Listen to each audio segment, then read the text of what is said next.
still remember the coldness of that wooden floor against my feet as I stood in the doorway, watching them gathered around our dining table. My family, or what remained of it, sat there bathed in the warm glow of our chandelier, laughing and sharing stories as if nothing was missing, as if I wasn't standing right there, as if my father's empty chair wasn't the elephant in the room. "There she is," my older brother Marcus murmured, just loud enough for everyone to hear.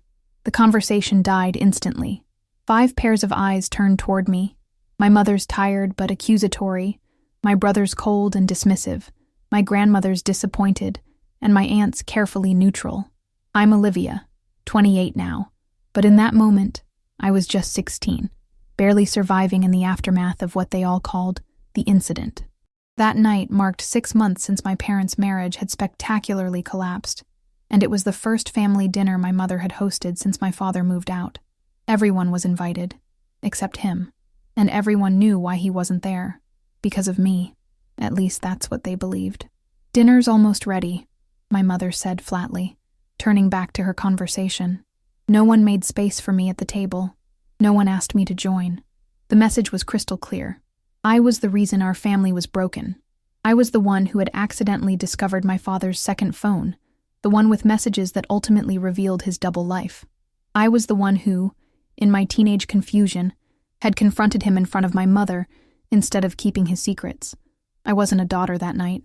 I was a reminder of painful truths no one wanted to face. I retreated to the kitchen, my stomach nodding as I heard my name mentioned in hushed tones, followed by my aunt's sympathetic clucking. Poor Rebecca, having to deal with this on top of everything else. That was my mother, always the victim in everyone's eyes. No one seemed to remember that I was just a kid who found something I was never meant to see. No one acknowledged that I was grieving too. I set an extra place at the table, squeezing in a chair between Marcus and my younger brother Leo. When I sat down, Leo shifted away slightly, creating distance between us.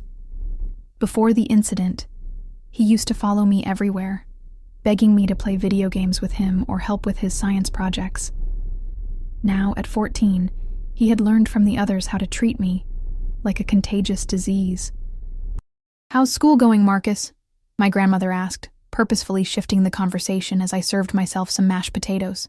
"Great," he beamed. "Got accepted into the honors program for next semester." "That's wonderful." Mom reached across to squeeze his hand. "At least one of my children makes me proud." The words hung in the air, sharp and pointed. I kept my eyes on my plate, pushing food around that I couldn't bring myself to eat. "Olivia," my aunt ventured, perhaps feeling a pang of sympathy. "What about you? How are your classes?" Before I could answer, Marcus snorted. "She's too busy ruining lives to worry about grades." "Marcus," Mom said, but her rebuke was half-hearted at best. "What?" "We're all thinking it." He stabbed a piece of chicken. "If she hadn't gone snooping through Dad's things—" "I wasn't snooping," I said quietly, the familiar defense rising to my lips. His phone kept buzzing while he was in the shower, and I thought it might be work. "Right," Leo muttered. "And you just had to read everything. And then tell Mom in front of everyone at her birthday dinner," Marcus added. My mother sighed dramatically. "Please, can we not do this tonight? Some of us are trying to move forward." That was the story they had constructed. Curious, meddling. Olivia destroyed her parents' marriage by exposing secrets that should have remained hidden. Not that my father had maintained a 3-year relationship with his business partner. Not that he had purchased an apartment for this woman just 20 minutes from our house. In their revisionist history, the problem wasn't his betrayal. It was my revelation of it. I still remember the birthday dinner clearly. My father's face draining of color as I asked innocently about someone named Vanessa, who kept texting about their weekend plans. My mother's confusion turning to comprehension, then to raw, unfiltered pain. The way my grandparents exchanged knowing glances, as if they'd suspected all along. And most painfully, I remember how quickly everyone rallied around both of my parents, comforting Mom through her tears, even understanding Dad's stammered explanations, while I sat frozen, suddenly transformed from messenger to murderer of my family's happiness. "I heard Dad's taking you shopping this weekend," my grandmother said to Leo, clearly eager to change subjects. "That'll be nice." Leo nodded. "Yeah, he said we could check out the new gaming store. He's taking me to that college showcase next month," Marcus added. "Says it's never too early to make connections." The casual mentions of their outings with our father twisted something inside me. Since the separation, he had made time for my brothers every week. For me, there had been exactly 2 awkward lunches where he spent most of the time checking his phone, before the invitations stopped coming altogether. "Has he called you lately?" Aunt Patricia asked me, perhaps noticing my silence. 5 pairs of eyes turned to me again. I could see the judgment, the unspoken accusation. Of course he hasn't. Why would he want to see the person who exposed him? "He's been busy," I managed to say. My mother made a small noise, something between a scoff and a sigh. Well, you can hardly blame him, can you? And there it was, the confirmation of what I already knew. In my mother's eyes, in all their eyes, I wasn't the child who had accidentally stumbled upon painful adult secrets. I was the villain of the story. I excused myself from the table shortly after, retreating to my bedroom where I could still hear their laughter resuming without me. I sat on my bed, holding the framed family photo from just a year before, all of us smiling on a beach vacation, unaware of how completely our world would shatter. I traced my finger over my father's face, wondering when exactly he had stopped seeing me as his daughter and started seeing me as the enemy. That night, I started keeping a journal, not of my feelings, though God knows I had enough of those to fill volumes, but of facts. Every dismissive comment, every canceled plan, every time I was excluded or blamed. Something inside me knew that someday I would need this record, that someday the truth would matter again. I didn't know then that it would take 12 years for that day to come, or that when it did, the reckoning would change everything. The years that followed that painful dinner carved deep patterns into our family dynamic. I became the designated outsider, the cautionary tale, the one whose name was spoken in hushed tones, or more often, not spoken at all. While my brothers rebuilt their relationships with our father through weekend visits and summer trips, I was left with the hollow ache of abandonment. My graduation day crystallized the new normal. I stood on the school lawn after the ceremony, diploma in hand, scanning the crowd for my family. My mother had arrived late and left immediately after, claiming a headache. My father had sent a generic card with a department store gift certificate, not even signed by him, but by his assistant. Marcus didn't bother to come home from college for the weekend. Only Leo showed up, standing awkwardly at the periphery until he'd fulfilled his obligation, then disappearing with friends. "Congratulations," my grandmother said, appearing beside me with a stiff hug. "Your grandfather would have been proud. He had passed away the previous winter, and somehow even that had become another strand in the web of blame woven around me, as if the stress of the family breakdown had hastened his heart failure. "Thanks for coming," I said, fighting back tears. "Will you be at the family lunch tomorrow?" she asked, already knowing the answer. I wasn't invited. I tried to keep my voice neutral. She pursed her lips. "Your father's bringing his friend." Your mother thought it might be awkward. His friend. 3 years after the separation, my father had finally divorced my mother and moved in with Vanessa. The family, including my mother, had gradually accepted her, first as an unfortunate reality, then eventually as Dad's new partner. Everyone adapted except me. I wasn't given the chance. "Right," I said. "Awkward for whom?" My grandmother sighed that familiar sigh, the one that said I was being difficult again. "Olivia, at some point, you need to let this go. Everyone else has moved on. Everyone else hadn't been ostracized. Everyone else hadn't been systematically cut out of family events, forgotten on holidays, or blamed for simply telling the truth." But I swallowed these thoughts. I should go. My friends are waiting. That night, I added another entry to my journal. By then, it had grown to 3 thick notebooks, a meticulous chronicle of my gradual erasure from my own family. Small cuts that, accumulated over years, had left me bleeding out. College offered a temporary escape. I chose a school 6 hours away, where no one knew my story, where I could reinvent myself as someone worthy of love and belonging. I studied psychology, fascinated by the ways families construct narratives and assign roles. I recognized myself in the literature about family scapegoats, the member who carries the blame for systemic dysfunction, whose exclusion creates an illusion of harmony among the rest. I made friends who valued my loyalty and honesty. I dated people who found my directness refreshing rather than threatening. I built a life outside the shadow of my family's rejection. But every trip home reopened wounds that never fully healed. During my junior year of college, my mother finally sold our childhood home. She called my brothers to come pick up their keepsakes before the move. No one called me until the house was empty. The memories sorted through and divided without my input. "I boxed up some of your things," she said when she finally phoned. "You can pick them up from storage whenever you're back in town." When I retrieved the boxes months later, I discovered she'd kept only the most impersonal items: school certificates, some clothes, a few books, the art projects I'd made her, the collection of seashells from our last family vacation, the handmade quilt from my childhood bed, all gone, either given away or discarded. Meanwhile, my brothers flourished in the new family configuration. Marcus graduated law school and joined the same firm as our father, becoming his protege and confidant. Leo, following in their footsteps, entered pre-law. Holiday dinners now rotated between my mother's new condo and my father's house with Vanessa, with my brothers comfortably navigating both worlds. I received perfunctory invitations that always came with unspoken conditions. Don't mention the past. Don't make things uncomfortable. Don't remind anyone of your role in the family fracture. I attended occasionally, playing my assigned part as the difficult daughter who couldn't let things go, who made everything about herself. I sat through dinners where they reminisced about family vacations I had been on, but spoke as if I hadn't been there. I watched my mother and Vanessa exchange recipes while my father beamed with pride at my brother's accomplishments, barely acknowledging my presence.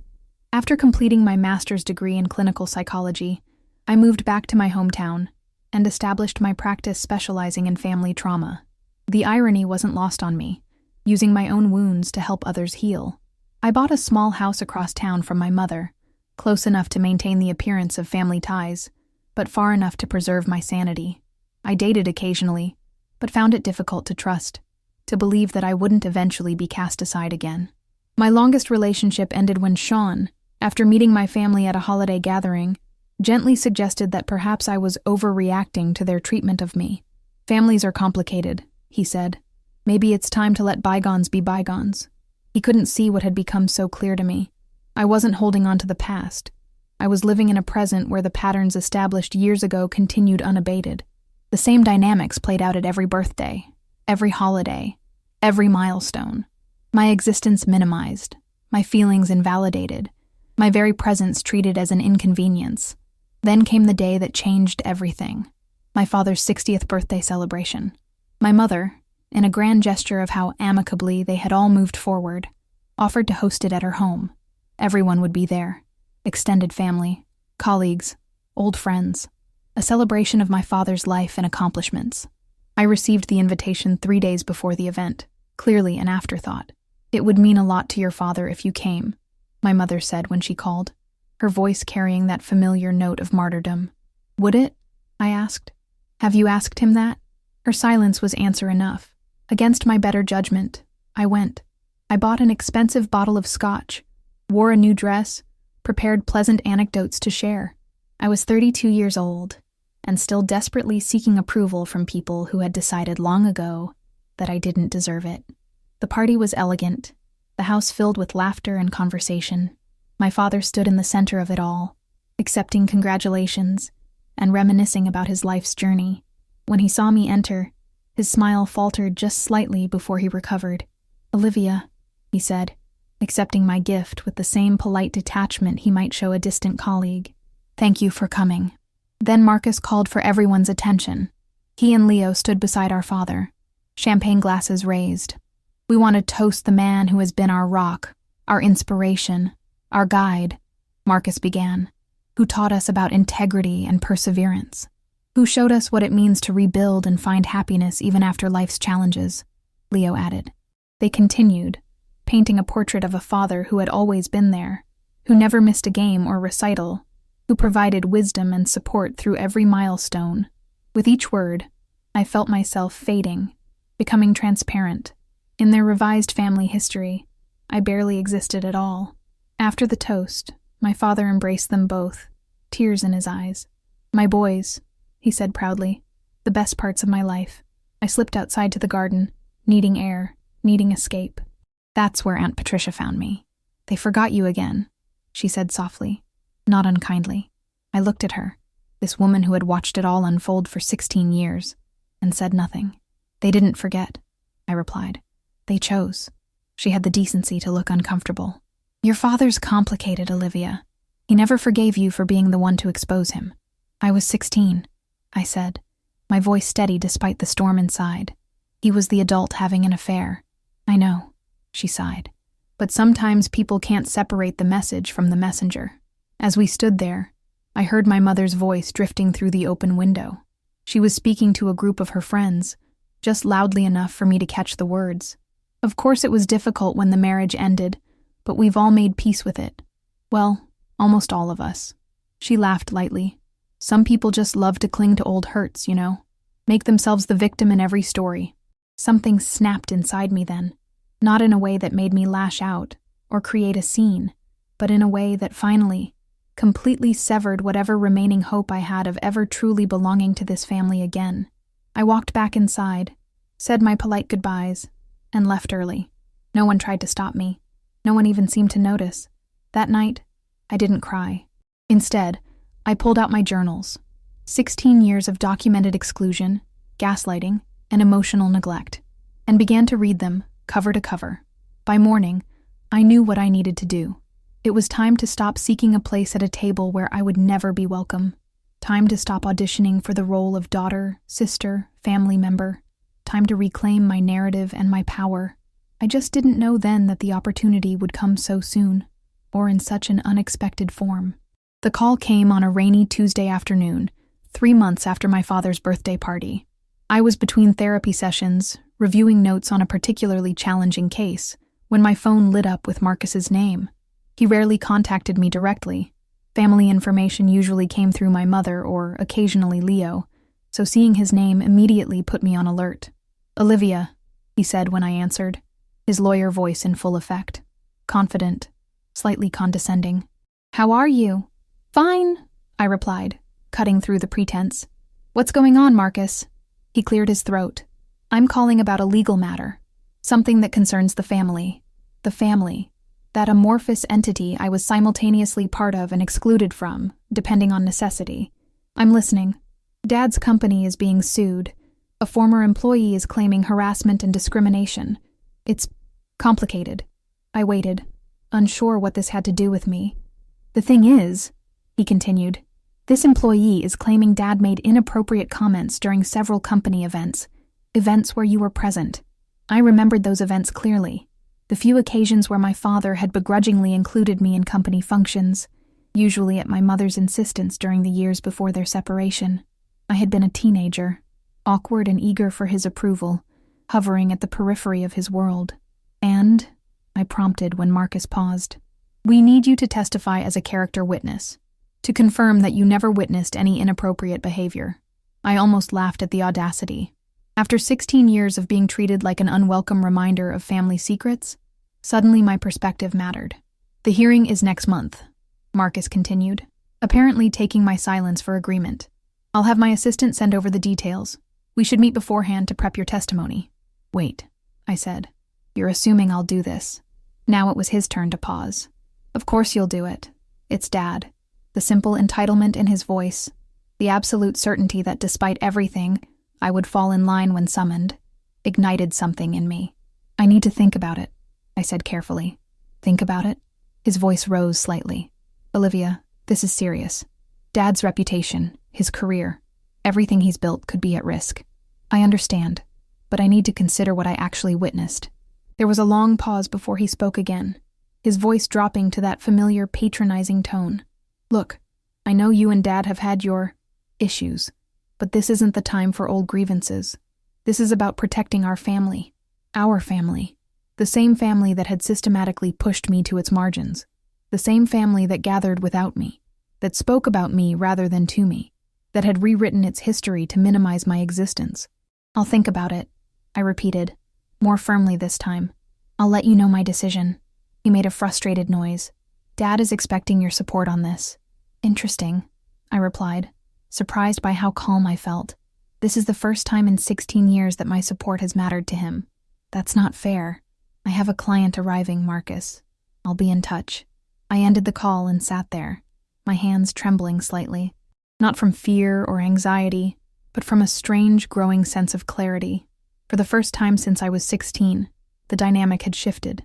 They needed something from me, something only I could provide. That evening, Leo called. Always the family mediator, the peacekeeper, he approached the subject more gently. "Hey, Liv," he said, using my childhood nickname for the first time in years. "Marcus mentioned he spoke with you about Dad's situation." "He did. It's pretty serious," Leo continued. "This lawsuit could really hurt him. The firm, too." I stayed silent, waiting. "Look, I know things haven't been great between you and Dad," he acknowledged, the understatement of the decade. "But he's still our father, and he really needs your help right now." "Where was this concern for family loyalty when I needed it, Leo?" I asked quietly. "All those years I was excluded, blamed, treated like I had committed some unforgivable crime?" He sighed. "That was different. We were all dealing with the divorce. You and Marcus weren't excluded. You weren't made into pariahs. You both got to keep your father." "Olivia, I'll think about it," I said again. "That's all I can offer right now." The next day, my mother appeared at my office during lunch. She sat across from me, looking older and more tired than I remembered from the birthday party. "Marcus tells me you're refusing to help your father," she began without preamble. I said I needed to think about it. She pressed her lips together. "What is there to think about? This lawsuit is ridiculous. Some disgruntled employee trying to extort money. Your father would never behave inappropriately." I raised an eyebrow. "Wouldn't he?" Color rose in her cheeks. "That was different. That was personal." "Was it?" I set down my sandwich. "Mom, do you actually want to have this conversation? About Dad's character and integrity? About how he treats women? This isn't about us," she insisted. "This is about protecting your father from false accusations." "How do you know they're false?" I asked. "Have you read the complaint? Have you spoken to this employee?" She waved dismissively. "Marcus has explained everything. This woman is making things up for money." I noted how quickly she discredited a woman she'd never met, while still defending the man who had betrayed her so completely. "I'll review the case details," I conceded. "Then I'll decide." She looked at me with that familiar mixture of disappointment and resignation. "I don't understand you, Olivia. After everything we've been through as a family." I interrupted, feeling something break loose inside me. "That's interesting, Mom. Because from where I've been standing for 16 years, there's been you, Dad, Marcus, and Leo, and then there's been me. Alone." Her eyes widened. "That's not true. You chose to distance yourself." "No." My voice was quiet but firm. "No, I did not choose this. I was 16 when I accidentally found out Dad was cheating. I didn't create the situation. I didn't ask to be the one who found out. But all of you, every single one of you, made me the villain in this story. That's not... You canceled my 18th birthday dinner because Dad suddenly wanted to introduce Vanessa to the family that weekend. Marcus got a car for graduation. I got a gift card. When Grandpa died, no one even called to tell me until 2 days after, when the funeral was already being planned. My voice didn't waver. Should I continue? Because I have 16 years of examples." My mother sat in stunned silence, perhaps truly hearing me for the first time. "So yes," I continued, "I need to think very carefully about whether I want to help protect the reputation of a man who hasn't spoken more than 10 sentences to me in over a decade." After she left, I requested the case documents from Marcus. They arrived by courier the next morning, hundreds of pages of testimony, evidence, character statements. I cleared my weekend schedule and read every word. The plaintiff was Emily Chen, a former marketing executive at my father's firm. Her allegations were detailed, consistent, and supported by email evidence and witness statements from other employees. The pattern she described was familiar, the same charming attentiveness my father had likely shown Vanessa while still married to my mother, the same boundary-crossing behavior dismissed as just how he is. Most damning were the witness statements from company events, including several I had attended. Reading them, long-buried memories surfaced. My father's hand lingering too long on a colleague's lower back, comments about women's appearances disguised as compliments, the way certain female employees would tense slightly when he approached. I had seen it all but processed none of it, too consumed with my own desperation for his approval to recognize the pattern. Now, with adult eyes and professional training, I could name what I had witnessed. A powerful man who believed boundaries didn't apply to him. Over the next week, every member of my family contacted me in turn, My father finally called directly, his voice carrying that familiar, authoritative tone that had once made me desperate to please him.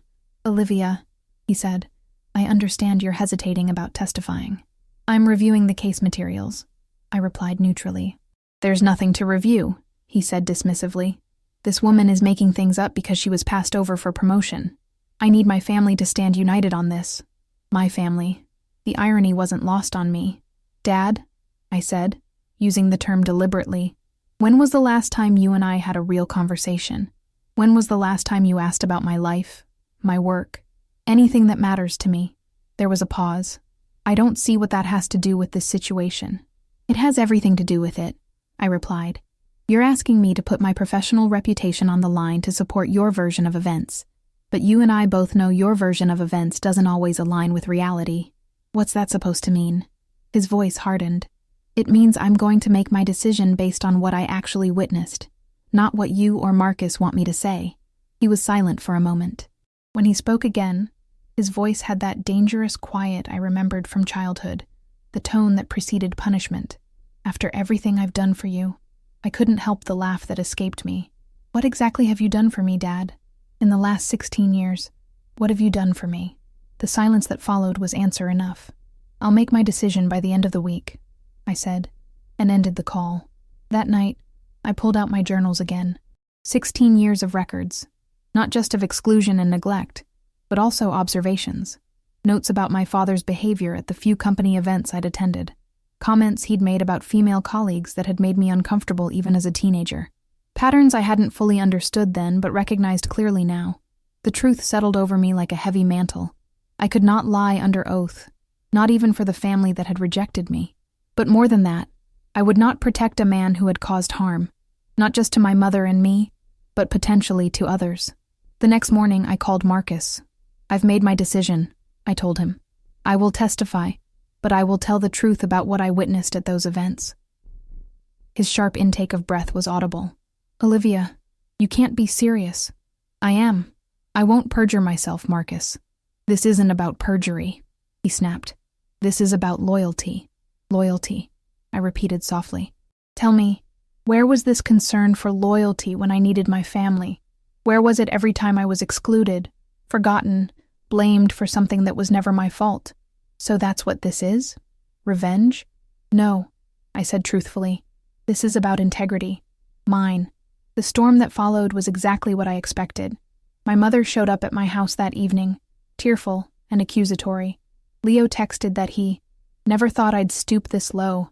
Aunt Patricia called to reason with me, reminding me that family protects family. But it was my grandmother's visit that cut deepest. "I've always defended you," she said, sitting stiffly in my living room.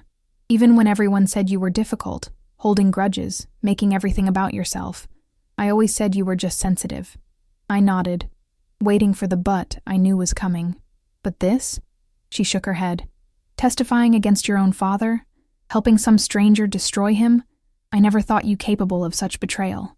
I looked at her, really looked at her, and saw the same willful blindness that had allowed my mother to ignore my father's infidelity until it was thrust in her face. The same selective memory that had recast me as the villain in our family story. "Grandma," I said gently, "I'm not testifying against Dad. I'm testifying to what I saw. There's a difference. You'll tear this family apart. Again." The accusation hung between us, the same one I'd carried since I was 16. But this time it didn't wound me. This time, I recognized it for what it was. A desperate attempt to maintain the family mythology, even at the cost of truth. "This family was torn apart long ago," I replied. "Not by me, but by the secrets and lies everyone chose to protect. By the decision to sacrifice one member to preserve the illusion of harmony." She left soon after, and I knew with absolute certainty that whatever tenuous connections had remained between me and my family were now severed completely. The realization brought not pain, but a strange, peaceful clarity. The day of the deposition arrived cold and clear. I dressed carefully in a simple charcoal suit, hair pulled back, minimal jewelry, professional, composed. I carried with me my oldest journal, the one I'd started the night of that family dinner 16 years ago, not because I would need it, but as a private reminder of how far I had come. The conference room was imposing, all dark wood and leather chairs. My father sat at one end of the long table with Marcus and another attorney from their firm. Emily Chen sat at the opposite end with her legal team. Various court officials and stenographers completed the assembly. When I entered, my father's face went completely blank, a nullification of emotion I recognized from my childhood.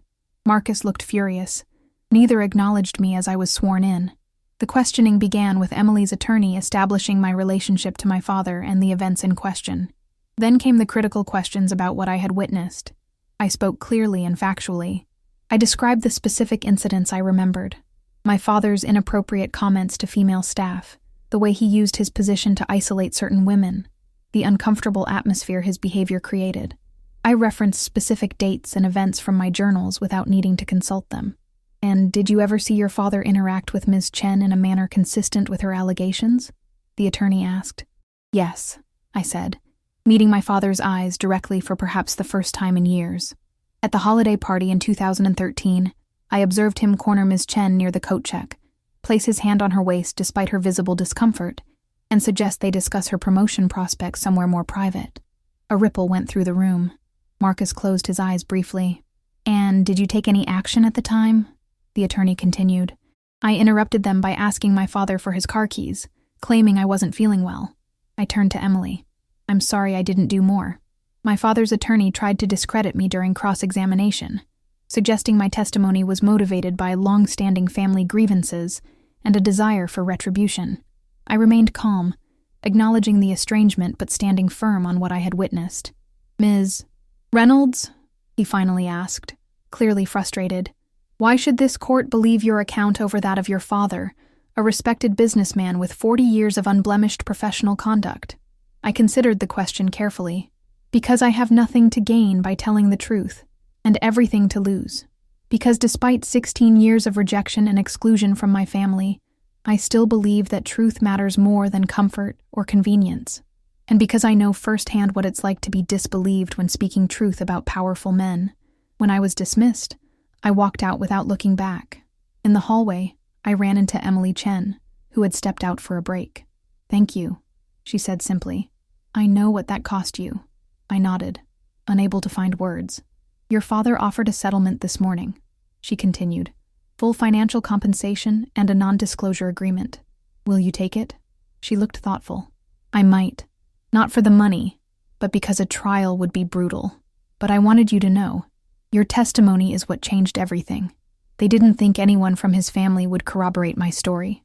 I felt a weight lifting, not because I had hurt my father, but because I had finally, completely broken free of the role assigned to me all those years ago. I was no longer the family scapegoat, the difficult daughter, the inconvenient truth-teller. I was simply myself, a woman who chose integrity over false peace. As I left the building, my phone buzzed with messages and missed calls from every member of my family. I turned it off without reading them. Whatever fallout came next, I would face it on my own terms. That evening, sitting in my quiet house, I opened a new blank journal. On the first page, I wrote a single sentence. "Today, I reclaimed my story." The settlement was finalized within a week.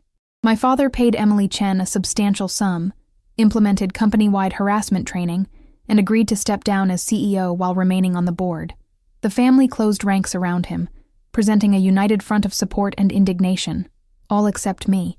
I was officially excommunicated. No calls, no messages, no acknowledgement of my existence.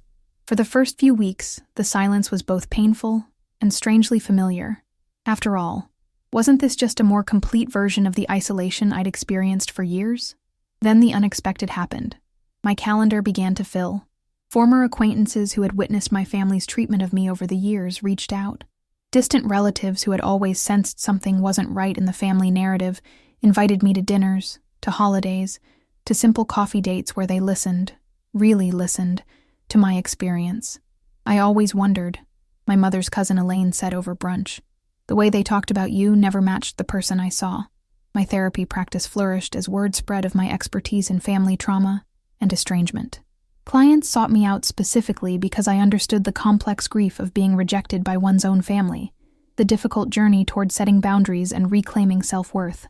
3 months after the deposition, as I was closing my office for the day, I found Leo waiting in the parking lot. He looked thinner, more drawn than when I'd last seen him. "Can we talk?" he asked, hands shoved deep in his pockets. We went to a nearby coffee shop, neutral territory. For several minutes he stirred his untouched drink, avoiding my eyes. "Everything's fallen apart," he finally said. "Dad's drinking too much. Marcus is obsessed with damage control. Mom's pretending nothing's wrong while popping anxiety medication. The perfect family isn't so perfect anymore." I sipped my tea, waiting.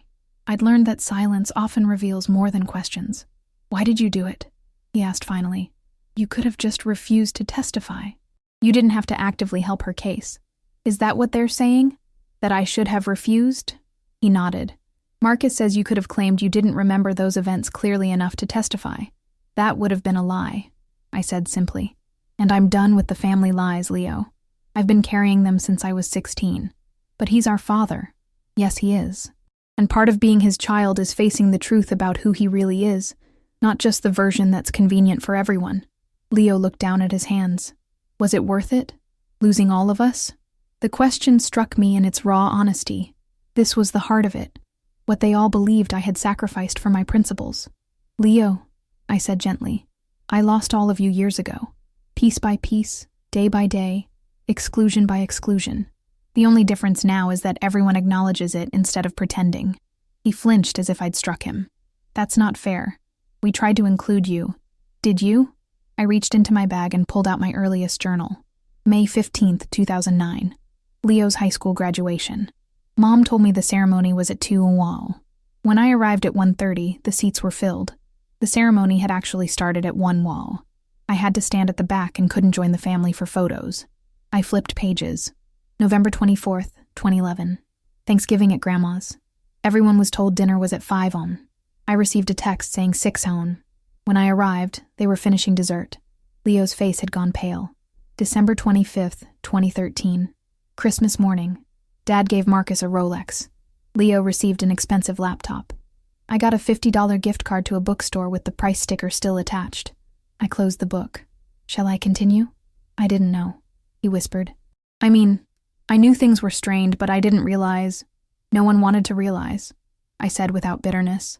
It was easier to cast me as difficult and oversensitive than to acknowledge what was happening. He was quiet for a long time. "I should have stood up for you." "Yes," I agreed. "You should have. But you were young too, Leo. And it's harder to challenge a narrative when everyone around you reinforces it." We parted with an awkward hug and a tentative plan to meet again. I didn't expect much. Family loyalties run deep, especially when reinforced by shared prosperity and social standing. But it was a crack in the wall of silence, a small acknowledgement of my reality. 2 weeks later, the invitation arrived. Formal, embossed, unexpected. My father was receiving a Lifetime Achievement Award from the city's business association. The ceremony would include a dinner and speeches from family members. My name was on the envelope, my attendance requested. I almost laughed at the audacity. After everything, they still expected me to play my part in the public performance of family unity. I set the invitation aside, intending to decline. That evening, my mother called for the first time since the deposition. "Did you receive the invitation?" she asked without preamble. I did. "The association is very prestigious. It would look unusual if you weren't there." "Of course. Image management. I'm not sure I'd be welcome, given recent events." She sighed. "Your father is willing to set aside what happened for this important occasion. We all are." "How generous," I remarked, unable to keep the edge from my voice. "Olivia, please. This award means everything to him. Marcus and Leo are giving speeches. All his colleagues will be there. It would be noticed if his only daughter were absent." His only daughter. For years, I had longed to hear that acknowledgement. Now it came not from love or reconciliation, but from concern about appearances. "I'll think about it," I said. After we hung up, I sat with the realization that nothing had really changed. They still saw me as an accessory to be deployed when convenient, discarded when not. The only difference was that now, they knew I could refuse to play along. The night of the ceremony arrived crisp and clear. I dressed with care, a deep blue gown, subtle jewelry, hair swept up elegantly. I looked poised, successful, unbroken. No one observing me would see the nervous flutter in my stomach, the practiced calm I had perfected through years of family events where I was both present and invisible. The banquet hall was lavishly decorated, filled with the city's business elite. I spotted my family immediately, my father in a tuxedo, my mother elegant in black, my brothers matching in dark suits. They occupied the front table, the picture of success and familial harmony. I checked in at the registration desk, collected my place card, and followed the attendant's directions to my assigned table, at the far back of the room, next to the kitchen doors, with strangers from other companies. So this was how it would be. Invited for appearance's sake, but kept at a distance. The message couldn't have been clearer. You may share our name, but you are not one of us. I should have expected it. Should have known better than to hope for even the smallest gesture of reconciliation. Yet the familiar pain of exclusion still caught me by surprise, still had the power to wound. I considered leaving. No one had noticed my arrival. No one would likely notice my departure. I could slip away, send a polite excuse later, protect myself from another evening of being tolerated rather than welcomed. Then I saw Emily Chen across the room, seated with colleagues from her new company. Our eyes met briefly, and she gave me a small, knowing nod. I remembered her courage, her refusal to be silenced, even when faced with my father's power and influence. I stayed. Dinner was served. Speeches began. Business leaders and community representatives praised my father's contributions, his vision, his integrity. The irony was not lost on me. Then Marcus took the stage, handsome and commanding in his father's image. He spoke eloquently about growing up with a father who exemplified honesty and fairness, who taught his children by example that character mattered above all else. My father showed us that a man's true legacy isn't measured in profits or awards, he said, but in how he treats others, especially those with less power. He taught us to stand up for what's right, even when it's difficult. The room applauded. I sat perfectly still, my face a careful mask. Leo followed with a more personal speech, sharing anecdotes about fishing trips and career advice, about a father who was always present, always supportive. He never missed a single important moment in our lives, Leo said, his voice thick with emotion. Not one. Another wave of applause. My hands remained motionless in my lap. Finally, my father took the podium to accept his award. He thanked his colleagues, his friends, his loyal wife. He praised his sons for carrying forward his values and his work. Then, unexpectedly, he paused. I'd also like to acknowledge my daughter, Olivia, who is here tonight, he said, scanning the room. Where are you, Olivia? A spotlight searched the tables, finally finding me in my distant corner. Hundreds of faces turned in my direction. I lifted my chin slightly, met my father's gaze across the distance. Olivia is a successful therapist, he continued, his voice carrying the practiced warmth he used with important clients.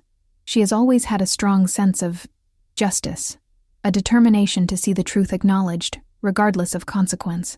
The room was utterly silent now, sensing something beneath the smooth words.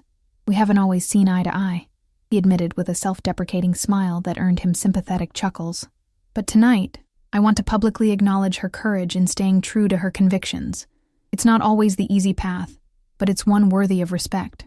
The words sounded right, even generous to those who didn't know our history, but I could see the calculation behind them, the careful public rehabilitation of his image. By acknowledging me, by framing our estrangement as a principled disagreement between strong-willed people, he reclaimed the narrative once again. The audience applauded. I smiled politely, accepting the unexpected acknowledgement with the same dignified reserve I had used to endure years of exclusion. After the ceremony, as guests mingled with drinks, my father approached my table. He stood before me, award in hand, the picture of accomplished magnanimity. "Thank you for coming," he said, loud enough for nearby guests to hear. "It means a lot to have the whole family here." "Congratulations on your award," I replied, equally public in my graciousness. He lowered his voice. "We should talk, Olivia. Privately. This rift has gone on too long." I studied him. This man who had shaped so much of my life through his presence and his absence. I searched his face for any sign of genuine remorse or understanding, any indication that he truly saw me as more than an inconvenient truth or a public relations problem. "Yes," I agreed. "We should talk, but not tonight." I stood, smoothing my dress. "Tonight, I'm going to finish my drink, congratulate Emily on her new position, and then go home, to my home, where I am never unwelcome or forgotten. Something flickered in his eyes. Surprise, perhaps, or the first glimmer of understanding that the dynamics had permanently shifted. I was no longer the desperate daughter seeking his approval or inclusion. I was a woman who had found her voice and her boundaries. "I'll call you," he said. "You might," I acknowledged, "and I might answer. But there are things that need to be said first. By you, by Mom, by my brothers. Acknowledgments that need to be made, not just pretty speeches for public consumption." I touched his arm lightly, a gesture that once would have meant everything to me. "Congratulations again, Dad. You've built an impressive legacy. I hope someday it includes honest reconciliation with your daughter." I walked away before he could respond, making my way to Emily's table. We chatted briefly, professional and poised. Two women who had faced powerful opposition and remained standing. As I prepared to leave, Leo intercepted me near the exit. "You're going already?" he asked. "I've fulfilled my obligation," I replied. "I showed up. I applauded. I played my part." He frowned. "It's not an obligation. It's family. Is it?" I smiled sadly. "Leo, when was the last time any of you called me for any reason other than what I could do for you? When was the last time I was invited to a family event because you actually wanted me there, not because my absence would be noticed?" He had no answer. "That's what I thought," I said gently. "Call me when you're ready for an honest conversation about the last 16 years. Until then, I wish you well." I walked out into the cool night air, feeling lighter than I had in years, no longer weighed down by the desperate hope of finally being accepted, finally being enough. The next morning, I woke to a text from my grandmother, the first direct communication from her since the deposition. "Your grandfather would have been proud of you last night," it read. "You carried yourself with dignity. Like he always said, the truth costs, but the price of lies is higher." I should have remembered that sooner. Tears sprang to my eyes, not of grief or longing, but of recognition. A small acknowledgement, but perhaps the most honest one I had received in years. Over the following months, my family made tentative overtures. My mother invited me to lunch. Leo called occasionally with genuine questions about my life. Marcus remained distant, but no longer actively hostile. My father sent a carefully worded email suggesting we meet with a family therapist. I accepted some invitations, declined others. I set boundaries and held them firmly. I no longer measured my worth by their acceptance or inclusion. The journal entries continued, but they were different now. Records of growth and healing rather than catalogs of hurt. On the anniversary of my testimony, I received an unexpected letter from Emily Chen. She had moved to another city, built a new career, found happiness beyond the shadow of what had happened. "I think about your courage often," she wrote. "Not just in speaking the truth that day, but in refusing to be defined by your family's narrative. You showed me that standing alone isn't the same as being alone. Thank you for that gift."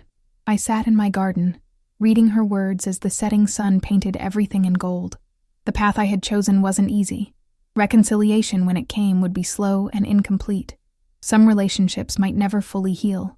But I had found something more valuable than the desperate belonging I had sought for so long. I had found myself, whole and undiminished, capable of truth and compassion in equal measure.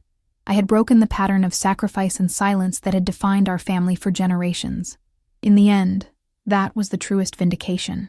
Not seeing my family suffer, not punishing them for years of exclusion, but being able to stand in my own truth, without flinching, without apologizing, without diminishing myself to make others comfortable. The family story had been rewritten once again, but this time I held the pen. And in this version, I was neither villain nor victim, but the author of my own liberation.